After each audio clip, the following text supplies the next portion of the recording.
어버이날을 맞이해서 많은 교인분들이 또 이렇게 고향 교회 가신 것 같습니다.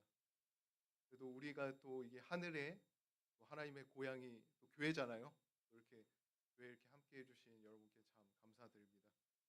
제가 오늘 참 주제가요. 참 이제 구속의 경륜을 하다 보니까 좀 밝고 가정의 달을 맞이해서 밝고 좀 화기애애한 걸 해야 되는데 좀 무게감이 좀 있습니다. 이 내용이요.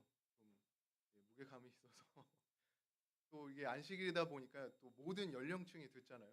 금요일 저녁하고 달라서 참 이게 고민을 좀 많이 했습니다. 좀 더 이게 내용이 좀 쉽게 잘 전달되기를 정말 하나님께 간절히 기도하면서 준비했습니다. 어 구속의 경륜 세 번째인데요. 금요일 뭐 토요일 또 이렇게 세 번째를 하는데 또 이렇게 관심 계신 분이 있다면요. 또 이렇게 유튜브 영상을 통해서 또 봤으면 좋겠습니다. 제목이 이제 죄의 기원 루시퍼의 선택입니다. 하나님이 죄를 만들지 않으셨습니다. 하나님은 죄인을 구원하는 분입니다. 이것을 꼭 우리가 기억했으면 좋겠습니다. 오늘 여기에 이 자리에 오기까지요. 분명히 우리들의 각자의 삶이 다 있을 거라고 생각이 들어요.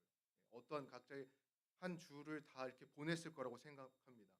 어떤 분들은요, 또 이렇게 무거운 발걸음으로 이렇게 오신 분들도 있을 거고, 또 어떤 분들은 또 이렇게 기쁜 마음으로 오신 분들이 있습니다. 이렇게 여기에서 보면요, 얼굴로 다 표정으로 다 보입니다. 네. 솔직히 또 어떤 분들은 그냥 아무 생각 없이 이렇게 습관처럼 오신 분들도 있을 겁니다. 그냥 어떤 이유에 있든요. 오늘 이 자리에 계신다는 것은 그것은 저는 우연이라고 생각하지 않습니다. 하나님께서 우리를요. 이 자리에 앉히셨습니다. 제가 먼저 한 가지 질문을 드리자면요. 오랫동안 우리가 기도했던 것들이 있습니까? 몇 달 혹은 또 몇 년 혹은 아무리 내가 이렇게 간절히 기도해도 이렇게 기도가 참 이렇게 응답되지 않았을 때 마음 한켠에는요. 이런 마음이 스쳐 지나가더라고요. 하나님께서 내 기도를 듣고 계신 건가? 하늘이 열린 건가? 닫힌 건가? 혹은 이런 질문 혹시 어떻습니까? 제가 이렇게 고통을 줄 줄을 만약 알았더라면 처음부터 이것을 왜 하나님 시작하셨습니까? 내 사랑하는 가족이 쟤 때문에 왜 이런 고통 때문에 왜 아파야 하고 왜 내가 봤을 때 정말 이분 참 좋으신 분인데 왜 먼저 떠나 있을까? 하나님께서 막으실 수 있었을 건데 이런 질문을 한 번 정도는 품어 봤을 거라고 저는 생각이 듭니다. 네, 저도 마찬가지입니다. 그런 마음이 한 번이라도 계셨다면요. 사실 이 설교는 그분을 위한 설교입니다. 저도 정말 이 말 앞에 섰을 때 참 아무 말도 참 안 나오더라고요. 제 마음속에서. 홀로 그것을 제 가슴속에 참 두고 살았던 적이 있었습니다. 근데 생각해 보면요. 이 질문이 나에게 해결되지 않으면은 하나님을 향한 그 마음의 문이 조금씩 조금씩 닫히기 시작합니다. 예배를 내가 드리러 왔지만은 하나의 벽이 있는 것 같아요. 기도를 드리지만은 어딘가 거리가 있는 것 같습니다. 근데 그런 마음이 계속되면은 '하나님이 원인이다.' 이렇게 생각이 들어요. 가장 가까이 내가 해야 될 그분과 오히려 그 사이에 이렇게 이 유리벽을 막습니다. 근데 내가 눈으로 보이긴 보여도 들리긴 들려도요. 근데 그것은 닿지 않습니다. 아무리 내가 신앙을 오래 해도요. 정말 이런 마음으로 몇십 년을 신앙을 하면은 하나님과 나 사이에 그냥 벽이 있는 것입니다. 그래서 오늘 이 말씀을 통해서 우리가 이 벽을 무너뜨렸으면 좋겠습니다. 제가 여러분께 드리고 싶은 딱 한마디는요. 이걸 잘 기억했으면 좋겠습니다. 하나님은 죄를 만들지 않으셨습니다. 하나님은 죄인을 구원하시는 분입니다. 이 말씀이 사실 오늘 설교의 전부입니다. 이 한 문장 안에 우리 안에 있는 유리벽을 무너뜨려 줄 거라고 저는 생각합니다. 어, 첫 번째 이야기로요. 우리 집에 다 있죠? 집마다 이 부엌에 쓰는 칼이 참 있습니다. 자, 이 칼을 만든 사람이 누구죠? 제조자잖아요. 제조자. 처음에 만들어진 이 목적이 무엇일까요? 어떤 의미에서 만들어졌죠? 가족을 위해서 이 요리를 하기 위해서 이 칼이 만들어졌습니다. 그런데 만약에 이 칼로 누군가를 다치게 한다면 그 책임은 누구에게 있을까요? 그 칼을 만든 제조자일까요? 아니죠. 그 칼을 그렇게 사용하도록 선택한 사람입니다. 칼이 만들어졌어요. 그러나 그 칼이요, 폭력에 선택되었습니다. 이 단순한 이 비유 안에 우리가 풀어야 될 신앙적인 매듭의 열쇠가 사실 들어있어요. 죄도 마찬가지입니다. 하나님께서 죄를 창조하신 겁니까? 아니죠. 자유의지를 받은 피조물이 그 자유를 잘못 선택하는 순간 죄가 시작된 것입니다. 그러면 죄는 어디서 어떻게 시작됐을까? 그거에 대해서 여기 에스겔 28장 12절부터인데 이 주제 성경절 한번 다 같이 한번 읽겠습니다. 시작. 너는 완전한 도장이었고 지혜가 충족하며 온전히 아름다웠도다. 너는 받은 덮는 그룹이며 너를 세우며 내가 하나님의 성산에 있어서 불타는 돌들 사이에 왕래하였도다. 내가 지음을 받던 날로부터 내 모든 길이 완전하더니 마침내 불의가 드러났다. 이게 누구 이야기죠? 네, 그죠. 사탄, 루시벨 이야기죠. 이 구절을 이렇게 묵상을 하면서 소리가 잘 안. 네. 이 구절을 한 번씩 조금씩 음미해 봤으면 좋겠습니다. 이 완전한 이 도장이라는 게 어느 하나 힘 없이 완전한 존재입니다. 이 지혜가 충족한다는 게 지식과 통찰이 넘치도록 가득 찬 존재를 말하는 것입니다. 근데 여기 보면은 참 온전히 아름다웠다고요. 와, 얼마나 아름다웠을까?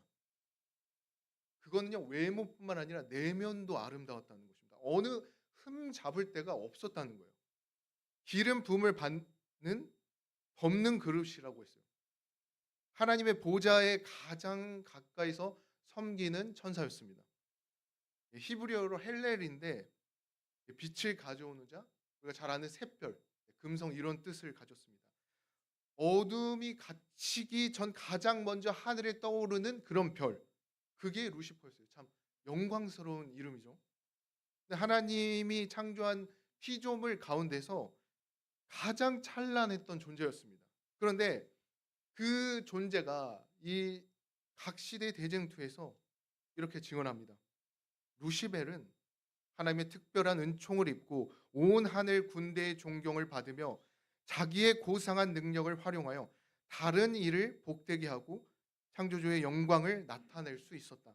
그러나 선지자는 말한다. 내가 아름다움으로 마음이 고만하였으며 내가 영화로움으로 내 지혜를 더럽혔도다. 참 이 아름다움이 교만을 낳았어요.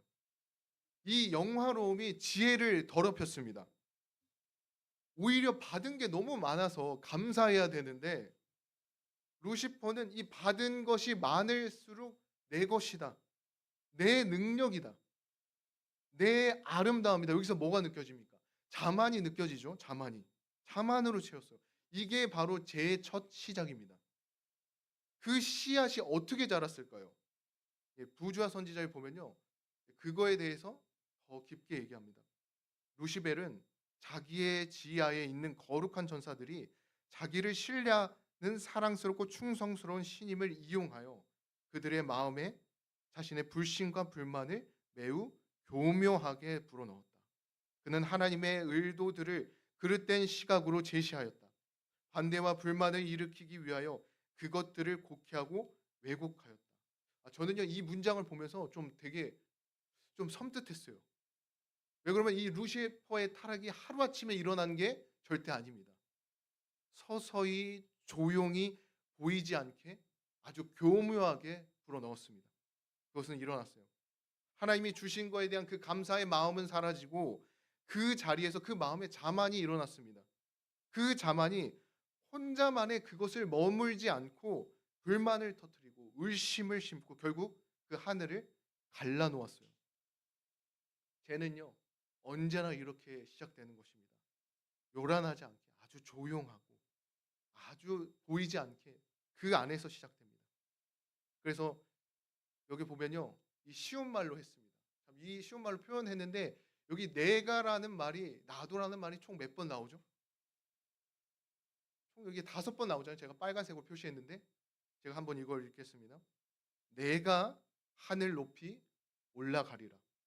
내가 하나님의 별들보다 더 높은 곳으로 올라가 거기에서 나의 보좌를 펼쳐 놓으리라. 머나먼 북쪽 끝 신들의 회의 장소인 그 산의 꼭대기에 내가 자리 잡고 앉으리라.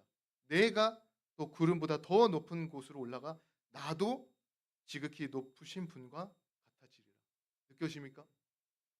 내가 이 보십시오. 이 짧은 두 구절 안에 5번이나 나라는 이야기가 계속 나옵니다. 내가 올라가리라. 내가 높아지고 싶다. 나의 보좌를 펼쳐놓으리라. 내가 이것을 다스리겠다. 내가 올라가서 내가 초월하겠다. 나도 같아진다. 내가 기준이 되겠다. 이게 제 씨앗입니다. 내가 중심이 되겠다. 내가 기준이 되겠다. 또는 내 뜻대로 내가 살겠다. 하나님을 밀어내고 자신이 그 자리에 앉으려고 하는 이 욕망이 그것이 우주의 최초의 반역이었습니다. 하나님은 왜 이 자유를 허락했을까요? 우리가 여기서 반드시 붙들어야 할 진리가 하나 있습니다. 왜 하나님께서 이 반역의 가능성을 열어두셨을까? 이 질문에 앞에 섰을 때 하나님의 마음이요 비로소 보이기 시작합니다. 강요로 받은 게 사랑일까요? 강요로 얻은 사랑은 사랑이 절대 아닙니다. 하나님이 그 루시퍼와 그리고 우리의 선택으로 그분을 사랑하기를 원하셨어요. 자유 없는 순종은 복종이 아니라 그냥 프로그램입니다. 하나님이 원하시는 건요. 우리가 로봇처럼 복종하는 것이 아니라 자유로운 그 피조물이 자발적인 사랑을 하나님께서 원하십니다. 루시퍼는요. 그 자유를 하나님께 쓰지 않고 자기 자신을 향해서 돌렸습니다. 그 순간 5번이나 뭐가 일어났죠? 5번이나 내가. 그 5번의 내가 천국의 균열을 만들고 그 균열이 지금 우리가 받고 있는 이 고통의 시작이 되었습니다.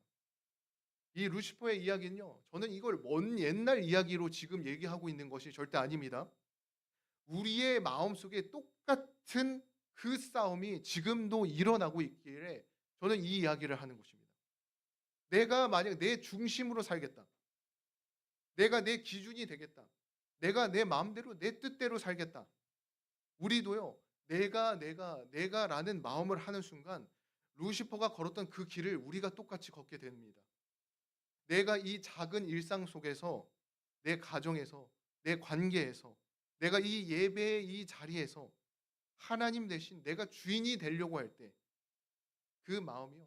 죄의 씨앗이 됩니다. 그러나 복음은 이겁니다. 예수님은 이 내가를 다 내려놓으셨어요.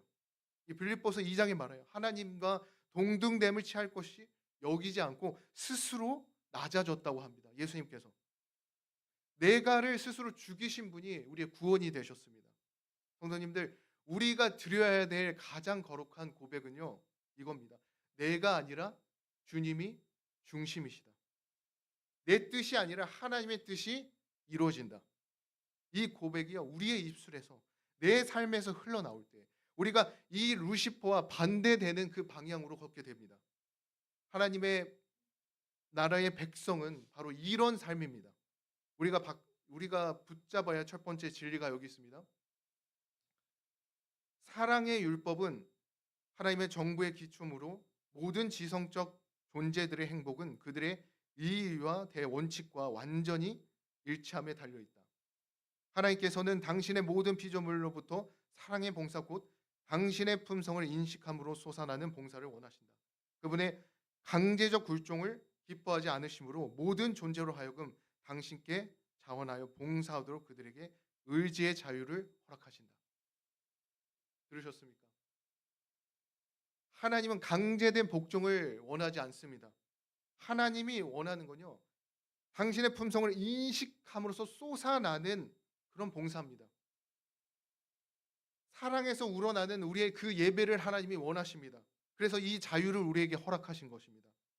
루시퍼에게 허락한 그 자유는요. 그를 향한 하나의 신뢰였어요. 그런데 그 신뢰가 어떻게 됐죠? 배신당했어요. 그것이 하나님의 실패입니까? 아니죠. 루시퍼의 선택입니다. 창조주가 죄의 시작이 아닙니다. 이것이 우리가 붙잡아야 될 첫 번째 진리입니다. 여러분, 제가 그 결혼 이야기를 잠깐 하겠습니다. 만약에 우리에게 사랑하는 사람이 있습니다. 근데 그 사람이 나를 정말 사랑한다고 말을 하고 있어요. 그런데 내가 한번 이런 생각을 했다고 해 보십시오. '아, 저 사람이 저렇게 사랑한다는 게 진짜 사랑인가? 어 저 사람이 나를 향해서 세 번씩 사랑한다고 말을 하게끔 내가 그것을 내 심 그것을 그 칩을 머리에 심겠다.'라고 해 보십시오. 그럼 그게 사랑일까요? 아니죠. 그것은 하나의 그냥 기계의 출력입니다. 다른 길로 갈 수 있었는데 수많은 선택지 가운데 그분께서 나를 선택했을 때 그것이 사랑입니다.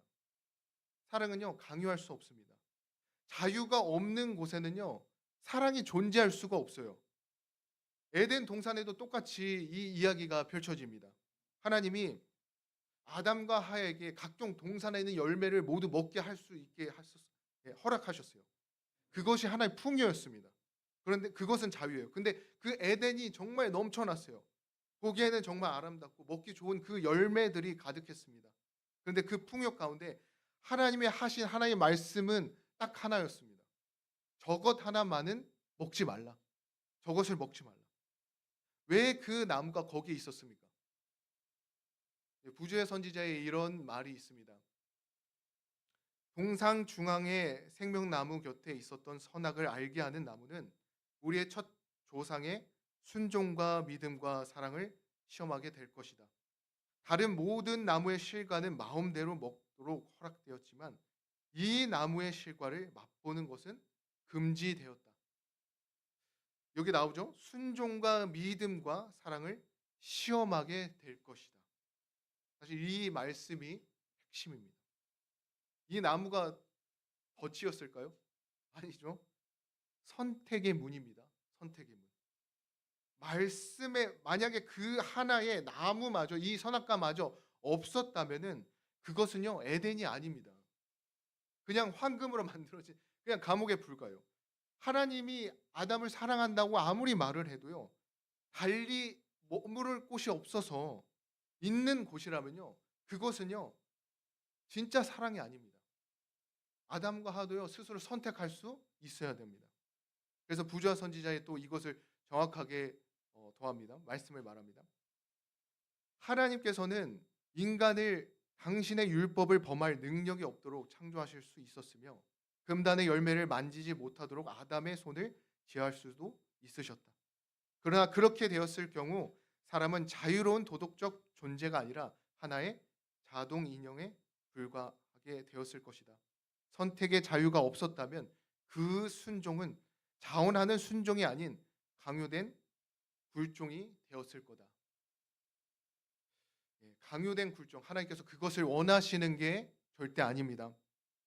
각 시대의 대쟁투에는요 한 번 더 이런 말이 있습니다. 하나님께서는 강제적인 충성을 기뻐하지 않으신다. 그분께서는 모든 사람에게 의지의 자유를 허락하셔서 그들이 주님께 자발적 봉사를 할 수 있게 하신다. 이 자발적 봉사가 하나님께서 원하시는 꿈입니다. 그런데 여기에서 반드시 다뤄야 될 한 가지 질문이 더 있습니다. 하나님이 만약에 전능하시다면은 루시퍼가 반역하려고 할 때 왜 그것을 즉시 막지 않았을까요? 아담이 그 손을 뻗으려고 할 때 왜 그 손을 붙잡지 않았을까? 만약에 막았더라면 그 비극이 시작되지 않았을 텐데. 이 질문에 대한 내가 답이 없으면요. 우리는 평생 하나님의 어디 가운데 그냥 책임을 방광하는 우회자로 볼 수 있습니다. 만약에 루시퍼를 그 순간 없앴다면 어땠을까요? 천사들이 어떻게 반응했을까요? 아, 저항하면 나도 똑같이 저렇게 되는구나. 그것은요 두려움입니다. 사랑이 아닙니다. 그냥 공포의 정치입니다. 하나님은요 그런 복종을 원하지 않으셨어요. 루시퍼의 그 반역이 어떤 파괴적인 결과를 낳았는지 그 온 우주의 역사를 통해서 직접 목격하게 하셨습니다. 두려움이 아닌 그 확신으로, 강요가 아닌 그 사랑으로 하나님의 선택하게 하기 위해서 이 지구의 역사가 6천 년 동안 그 하나의 그 사랑의 장으로, 그 역사로 우리에게 보여주셨습니다. 하나님이 즉시 멸하지 않는 건요, 그거는 무능함이 아니라, 이 우주가 정말 두려움이 아니라 확신으로 하나님을 선택하기 위해서 가장 하나님께서 인내하시는 그 사랑의 기다림이었어요. 선악과는요 함정이 아닙니다. 진짜 사랑을 가능하게 만들도록 하는 선택의 문이었습니다. 그럼 우리에게는 어떤 게 있죠 지금? 이 선악과 말고 우리에게 또 뭐가 있습니까? 지금 안식일이 있습니다. 우리가 지키는 이 안식일도 선악과와 같습니다. 충성의 시금석입니다. 네, 세 번째는요. 세 번째 이야기는 율법은요. 감옥이 아니라 저는 그것을 아버지 손이라고 생각하고 싶습니다. 로마서 7장 12절에 이런 말이 있습니다. 이로 보건대 율법도 거룩하고 계명도 거룩하고 의로우며 선하도다. 거룩하고 의롭고 선하다. 이 세 단어가 율법의 본질을 선언합니다. 그런데 우리는요 종종 이 율법을 보면은 가끔 이 감옥처럼 느끼시는 분들이 있어요. 아, 이것도 하지 마라, 저것도 하지 마라, 저건 안 된다. 하나님이 우리를 묶으려고 하는 게 절대 아닙니다. 여러분, 이거는 바로 사탄이 수천 년 동안 우리에게 심어 놓은 가장 교묘한 말이에요. 이것도 하지 마라, 저것도 하지 마라. 이것을 하나님께서 묶으려고 못하게 하는 거다. 각 시대의 대쟁투에 참 이런 말이 있습니다. 사랑의 율법이 하나님의 정부의 기초가 되므로 모든 피조물들은 그 큰 원칙에 완전히 일치함으로써 행복을 누리게 된다. 행복을 누리게 된다. 하나님께서는 모든 피조물이 사랑의 봉사 곧 주님의 성품을 이지적으로 이해함으로 생기는 경배를 드리기를 요구하신다. 이 말씀을 들으셨습니까? 율법은 하나님의 성품의 표현입니다. 하나님의 사랑의 문자로 기록된 것입니다. 율법이 만약에 이게 억압처럼 느껴진다면 그것은 율법이 잘못된 게 아니라 우리가 하나님의 마음을 아직 충분하게 알지 못하고 있기 때문입니다. 제가 참 어렸을 때 생각이 나는데요. 제가 고향이 대전입니다. 거기 보면 꿈돌이 동산이라고 꿈돌이 랜드가 있는데 지금은 없어졌어요. 몇 번의 이제 사고가 있어가지고. 그래서 제가 어렸을 때 참 이 꿈돌이 동산에 이렇게 자주 놀러 가던 그런 기억이 아직까지도 생생한데 아버지하고 같이 이렇게 이 놀이터에 갔던 적이 있었습니다. 근데 사람들이 참 너무 많았어요. 그 인파 속에서 이렇게 손을 잡고 걸었던 기억이 지금 아직 남아 있는데, 그런데 각종 그 놀이기구를 이렇게 보면서 이게 눈에 띄는 걸 보다 보니까 거기에 한눈이 팔려 가지고 제가 그쪽으로 이제 갔던 것 같아요. 근데 그 순간에 고개를 돌려보니까 아버지가 안 보이는 거예요. 근데 그 어린 나이에도 순간 되게 공포가 확 몰려오더라고요. 제가 이렇게 어려서 키가 작으니까 다들 키가 크잖아요. 뭔가 내가 이렇게 묻혀 있는 것 같고 어디를 봐도 다 낯선 얼굴인 것 같습니다. 그러니까 세상이 갑자기 제 그 어린 마음에 아주 무서운 공간이 돼 버렸어요. 그때 제가 그 마음에서 무서워서 이렇게 울려고 하는 순간에 딱 그때 그 뒤에서 아버지가 제 손을 이렇게 잡아줬던 제 기억이 아직 마음속에 따뜻하게 남아 있습니다. 아버지 손이 이렇게 딱 잡아줬는데 그때 제가 이런 마음이 들었어요. 그때를 생각하면서 아빠가 저를 잃었을까요? 아니죠. 저만 잠깐 아버지를 잃었던 거였었어요. 근데 그 손이 저를 억압한 겁니까? 저를 이렇게 잡았던 손이? 그 손이 내가 어디를 가려고 하는 그 자유를 빼앗았던 손입니까? 아니죠. 그것은 나를 보호하기 위해서 그 인파 속에서 저를 잃어버리지 않으려는 아버지의 사랑의 손이었어요. 율법이 그렇습니다. 제가 들어온 이후에 인간은 정말 마치 이 많은 인파 속에서 그 방향을 잃은 이것과 아이와 같았어요. 온 사방이 다 유혹으로 손길을 하고 이곳저곳 끌려다닐 수 있었습니다. 근데 하나님은요, 그 아이의 우리의 손을 잡아 주셨어요. 내가 여기 있다. 내 손을 놓지 마라.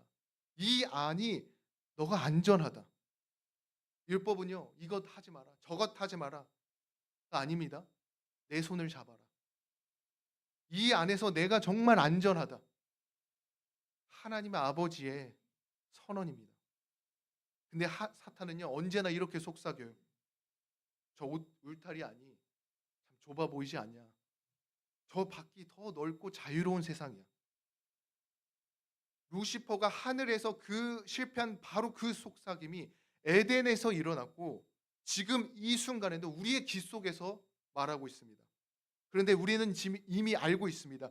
루시퍼가 그 울타리 밖을 나갔을 때 그 결과가 어떠했는지 우리는 알고 있어요. 아담과 하와가 그 속삭임에서 그 결과가 어떻게 따랐는지 우리는 알고 있습니다. 아버지의 손이 우리를 향해서 이미 내밀어져 있습니다. 그 손을 놓지 마십시오. 다시 한번 잡으십시오. 제가 한 친구의 이야기를 하겠습니다.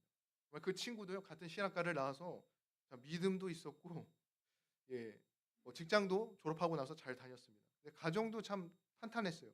그런데 점점 하나님의 방식이 참 답답하다고 느꼈던 분이 있습니다.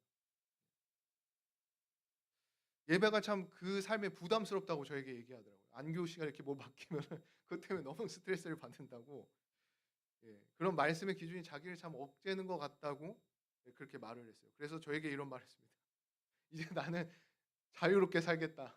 그러더니 신앙을 참 내려놨던 한 친구가 있었습니다.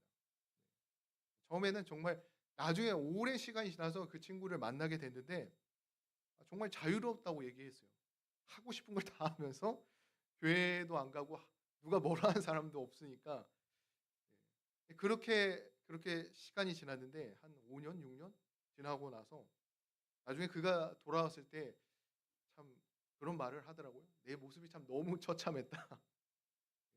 재정적인 부분도 무너져 있었고 사람의 관계도 끊어졌고 건강도 망가지고 그리고 무엇보다도 자신의 그 빈 그 마음, 텅 빈 그 마음이 너무 힘들었다고 합니다.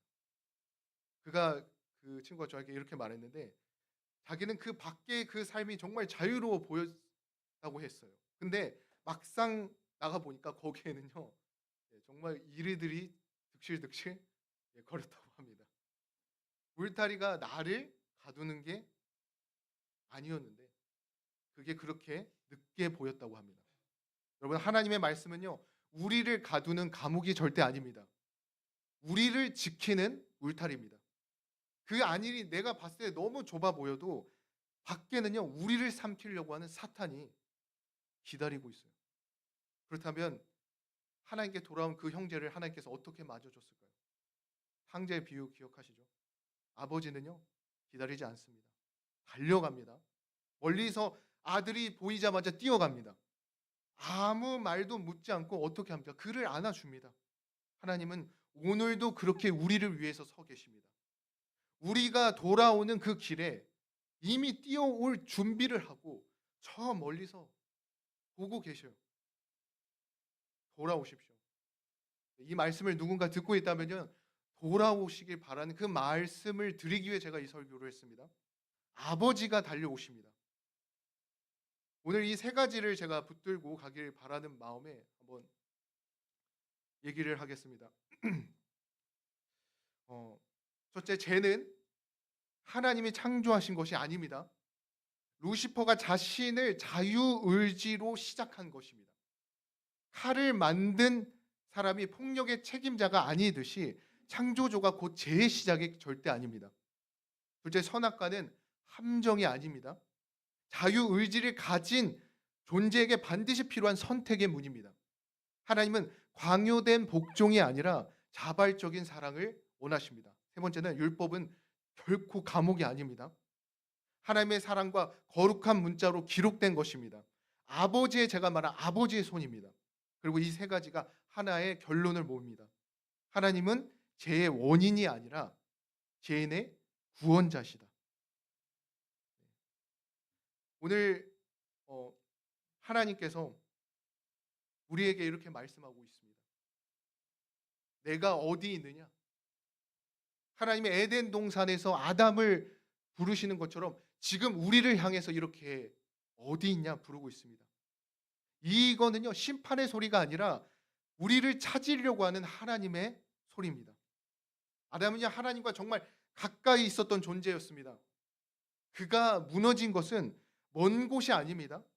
내 방식대로라는 그 씨앗이 조용히 자리 잡고 있을 때 무너진, 하나님과 거리가 멀어진 것입니다. 저도 마찬가지입니다. 이 강단에 제가 이렇게 서는 것도요, 저도 매일 이런 질문을 합니다. 나는 지금 어디에 서 있는가? 나는 진짜 하나님의 손을 내가 잡고 있는가? 내가 그냥 그 손만 흉내내고 있는가? 어느 누구도 이거 앞에 정직하게 답할 사람은 없습니다. 그러나 내가 이 질문 앞에, 하나님 앞에 정직하게 서는 것이 그 자체가 은혜라는 것을 저는 경험했습니다. 정직하게 주님 앞에 서 있는 것 자체가 회개가 있고, 회개가 있는 곳에 나의 새로움이 있고, 그 새로움에 있는 곳에 바로 하나님의 손이 우리에게 펼쳐 있습니다. 내가 어디 있느냐? 그 음성을 우리 한번 정직하게 응답했으면 좋겠습니다. 우리가 돌아가는 길에 정말 이 세 가지 마음으로 가지고 사셨으면 좋겠습니다. 하나님이 죄의 근원의 원인이 아니라는 것을 저는 오늘 믿습니다. 두 번째, 내 안에서 내 뜻대로라는 목소리를 찾게 해주셔서 그 자리마다 멈추고 내가 선택할 수 있게 해주소서. 선택할 수 있게 주시옵소서. 하나님의 뜻대로, 하나님이 원하는 그 음성으로 내 그 작은 선택 하나하나를 루시퍼의 방향이 아니라 주님의 뜻대로 걷는 방향으로 가게 해주시옵소서. 셋째는, 만약에 어느 부분이 하나님의 율법이 정말 짐처럼 느껴졌다면 그 항목을 하나 골라서 우리가 기도하면서 순종하며, 정말 이것은 나를 묻는 사슬이 아니라 하나님의 손이다. 그래서 오늘 하나님께서 우리에게 이렇게 말씀합니다. 아버지의 손은 지금 이 순간에도요, 여러분을 향해 열려 있습니다. 그 손을 다시 한번 우리가 잡길 바라면서 말씀을 마치겠습니다.